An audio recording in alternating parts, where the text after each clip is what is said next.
People act as if they have a crystal ball on how many days they have in their life.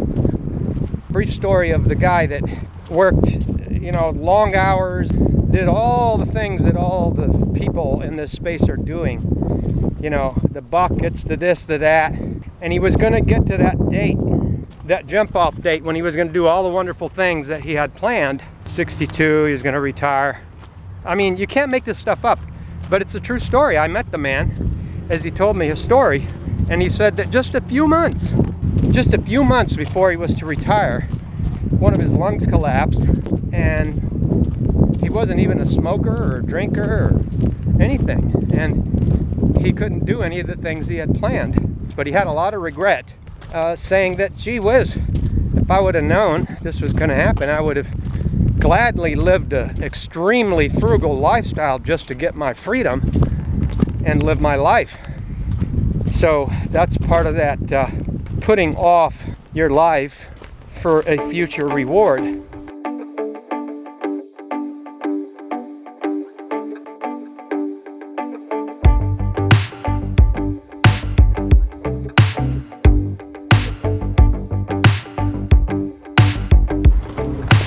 Five things they don't tell you about retirement. So I've been a participant in this lifestyle, retirement as a lifestyle, all our lives for the last 30 years, just to give you a little background, a little short background. And we've been proponents of the lifestyle. Our perspective is one of a lifetime of experience, and mixed in with some biblical perspective. We can give a more comprehensive look at the subject and talk about the things that you're not being told. Number one is that even people that have plenty of money, like this couple, I won't mention any names, they're multi-millionaire retirees traveling the world, blah blah blah, but he still works. Yes, I know he works when he wants to. My point with mentioning this, number one, is that people have the impression that they have to pile up so much retirement nest egg because they're assuming they'll never work again. All right? And that just isn't so. It doesn't play out that way. It's not, it's like a mirage. I mean, it seems like that's the thing. And so people a lot of times will not make any changes in their life because of that.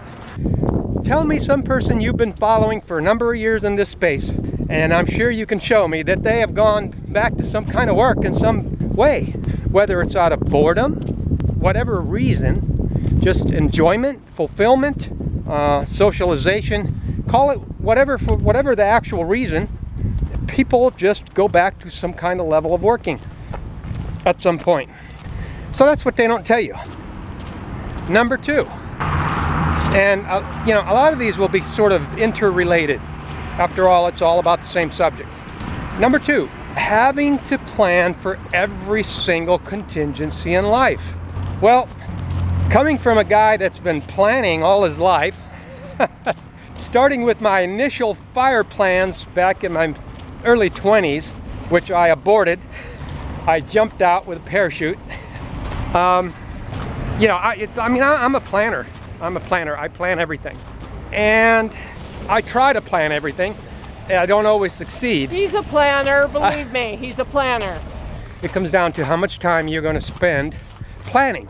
But the point is that I've learned that no matter how much planning you do, there's always going to be a small contingency, let's call it 10% unknown. For example, who would have planned prior to 2019 for 2020 and for all the massive amounts of people that are not going to be having a job soon? Who would have planned that? I mean, for somebody that has a solid, stable job, that they went to college, they're good in a good growing industry, this kind of thing, and for somebody that's diligent in their work and that kind of thing and doesn't mess it up, as far as it depends on them, they're not planning on quitting. But who would have known that all of these things would have come to pass to cause a lot of people to say, well, that's it, then I quit.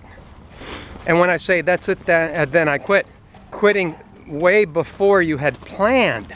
Because quitting when you had planned, you know, I had plans to quit in 5 years, you know, I had plans to quit in 2000, you know, like that.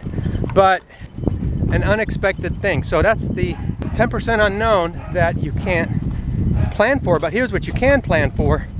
You can plan for the unknown. And there's a way to do that.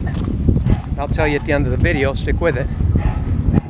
Number 3, and again, they're interrelated. So number 3 is part of number 2, planning for every contingency. What I've learned from early on is if you try to get everything down perfect before you start, you'll never start, because there's always going to be something that you haven't figured out yet or that you haven't prepared for yet. You go to any of the retirement videos and people saying, well, what if we get a 10-year in the doldrums like we did in the 70s, you know, or what if this and what if that? Well, you plan for these contingencies to the best of your ability, but if you go too far, you'll never get started. And it's never going to be the right or the perfect time. I'm here to tell you that you'll never run out of these what ifs and these contingencies. A lot of people have seen that just in the last year and a half. So there has to be a balance to your planning, and that leads to number 4. And this one's huge. I have made several videos on it, and I think that a lot of people, it comes down to worldview, how they see the world. And it is always that the conversation always focuses on money. Not that the money, I mean, look, the money is important, but let me make an example. People say they're going to plan, and this is big for Americans, and you go to other cultures and you don't see it. You don't see it. And yet when you look at longevity rates, diseases, you see people in other countries that have similar or better longevity rates than Americans. And I believe that there's a study out that said that North Americans have some of the highest numbers of diseases and unhealth in the world.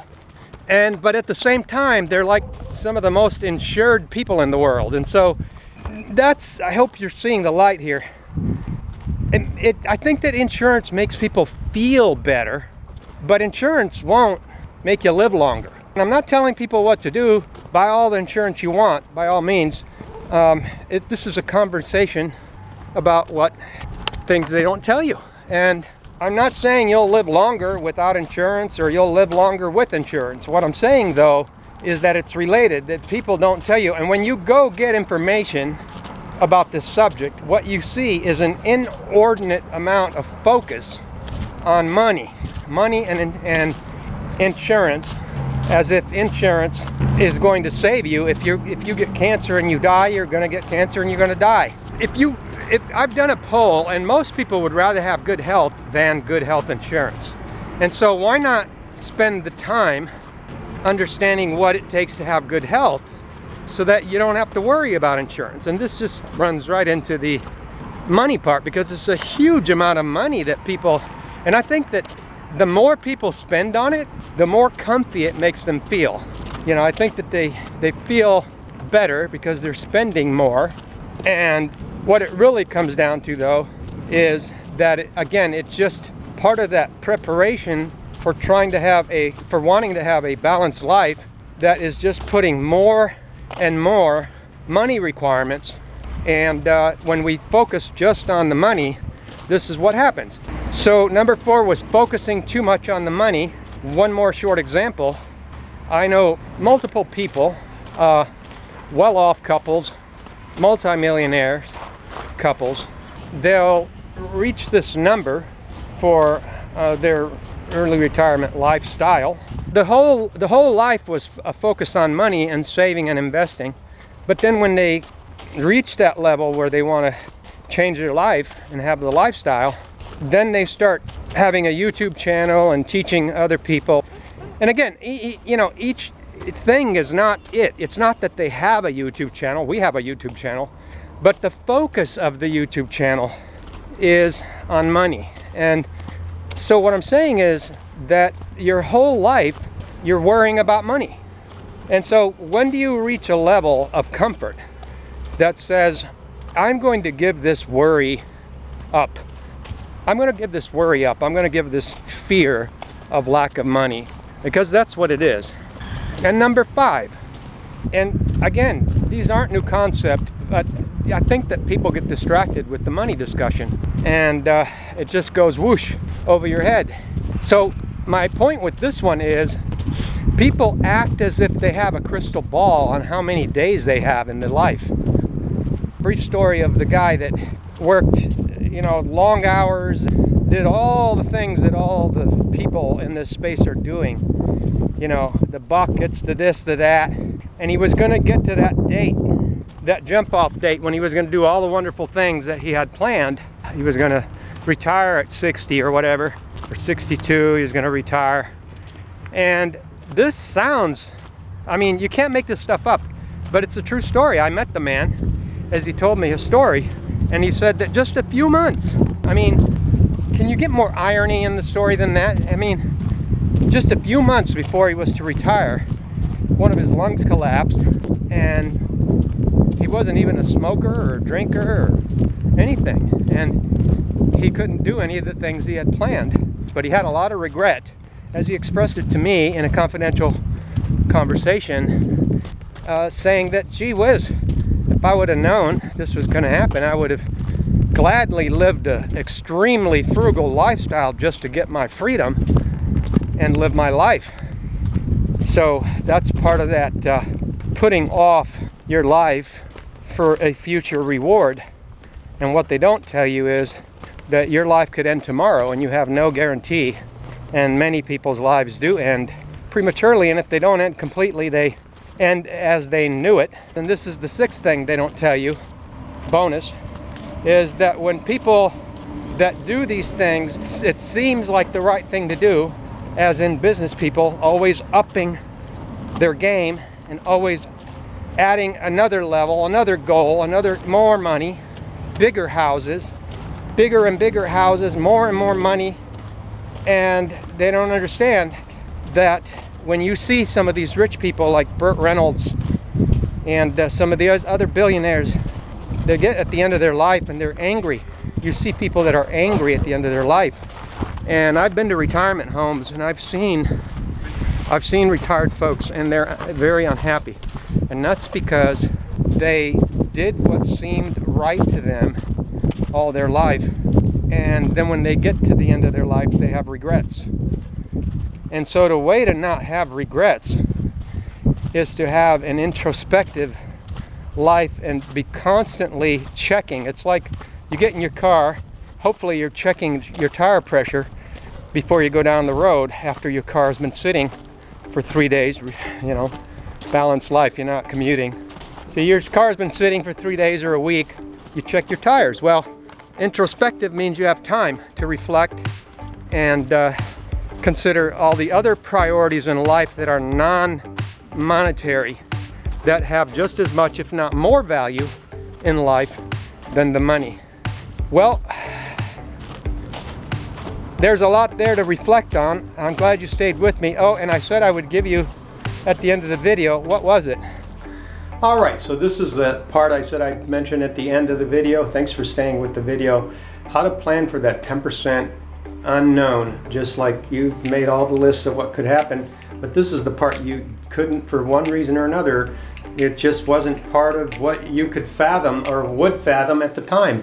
So how do you plan for that? Well, how you plan for that, and by the way, just because we know this doesn't mean we'll necessarily do what we know we should do. That's the thing about being in a carnal body. We don't always do what we know we're supposed to do, what the best thing and the right thing is, for one reason or another that I could make a different video on. But how you plan for it is by staying flexible. Did you know that during World War II, the U.S. stock market was closed for 5 years? For 5 years it was closed. So if you wanted to sell a stock, you had to find somebody, and there was no internet, there was no way to really connect with people. So it would have been super challenging to try to live off your stocks. Now you know why Warren Buffett says that you got to buy stocks that you'll hold forever and ever and ever, because you never know what's going to happen. The way to do it is to play the what if game without limits. And you would simply ask the question, well, what if this happened? Well, what if that happened? And what if this? You would play that game, and then you would say, well, if that did happen, then we would want to be doing this, and we would want to be doing that. And none of those are necessarily connected to how much money you have, or, you know, as I said, if the stock market's closed, it doesn't matter how many millions you got in there. The amount of money, the amount of stocks you have won't matter. So that's my point. All right, thanks for coming to our channel, and I hope that helps, and have a nice day.